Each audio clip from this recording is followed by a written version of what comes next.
ঠিক আছে? সিন্ডিকেট ব্যবসার কারণে এই যে ধরেন আপনি একটা মানে যে কোনো একটা খাবার খাচ্ছেন, সেটা রাস্তায় যখন পারাপার হয়, যে এক জায়গা থেকে আরেক জায়গায় যায়, সেটা যদি আপনার এই পথে ঘাটে যদি এরকম করে এই চাঁদাবাজি শিকার হয়, তখন ওই টাকাটা তো পকেট থেকে দিবেন, ওইটা কোথা থেকে দিবে সে তো ওই টাকাটা কার কাছে তুলবে? আপনি আচ্ছা আপনি দিতে পারেন, মানে শ্রমিক কল্যাণ, আমাদের তো মেডিকেল মানে আমাদের সরকারি চাকরির এরকম হচ্ছে যে কর্মচারী ইউনিয়ন, তারপরে আছে কয় টাকা চাঁদা? মাসে হইতে পারে 150 টাকা 200 টাকা। এত দিনে প্রত্যেক একটা বাস যখন যায়, আপনি শুনিয়েন, আমি সত্যি বলছি, আমি প্রত্যেক পয়েন্টে পয়েন্টে টাকা নেয়। তাহলে এই যে টাকাটা, এই টাকাটা কোথা থেকে উঠলো? এই টাকাটা সে তো নিশ্চয়ই এখানে যোগ করে দিবে।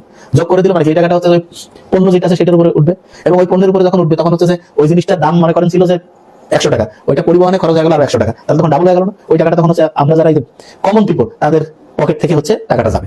এই জিনিসটা তো আমরা বুঝি না। আমরা মনে করি যে হ্যাঁ, যে হচ্ছে যে এটা হচ্ছে যে ট্রাকওয়ালার কাছ থেকে নিচ্ছে, মোয়ার ভাই ট্রাকওয়ালা কি টাকা কি ওর পকেট থেকে দিবে নাকি? টাকা তো আপনার আমার পকেট থেকে নিচ্ছে। সমঝোতা কি ওর সাথে কেন হবে? তুমি ওই টাকাটা কি ওর বাপের টাকা? চোর বাটপারে সব এক জায়গায় হয়েছে, মানে আজব লাগে, এবং মানুষজন কিছু বলে না, খুব দুঃখজনক। তো এটা আমার মনে হয় এটা একটা ভয়ঙ্কর দিক।